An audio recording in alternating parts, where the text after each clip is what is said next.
Here are some tips for teaching ESL to elementary school students. The first tip is to have routines. So routines are quite useful because students like to know what they're going to expect when they come into your classroom. If it's kind of a free-for-all, it kind of puts people on edge, they don't really know how to act, and it can kind of lead to some misbehavior.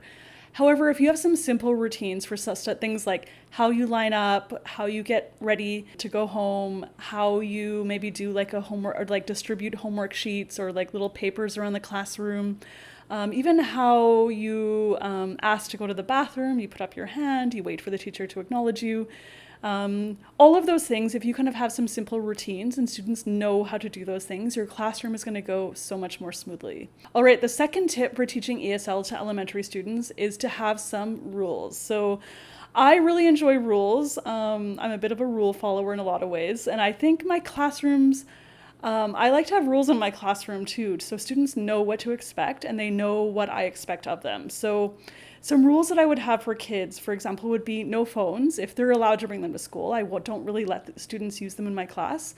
Another key rule is that only one person is talking at a time. Another rule is put up your hand if you want to talk. Another rule is if you want to stand up out of your desk and we're not doing some activity that involves that, you have to put up your hand and ask, can I go to the bathroom? I need to get a pencil, teacher, just whatever that case may be. Maybe students can have water, but no food or snacks, whatever the case is. So have some very clear rules and then of course enforce them.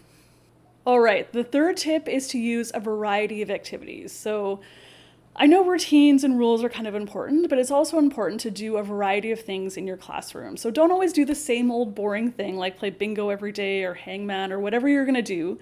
Actually put some effort into planning some nice activities, and students will think your class is so fun if you're always playing different games. And so of course, focus on actually teaching, which leads me to my next point, actually teach. So you're not just there to entertain students. Parents are paying money for their kids to be in that class, or students are in university, or adults are paying money to be in your class. So actually focus on teaching, and it's okay to be serious. It's okay to have some quiet time in class. Some things about learning a language are hard, like memorizing vocabulary, learning some complicated grammar. It's not that easy. So don't worry about always being the super fun teacher.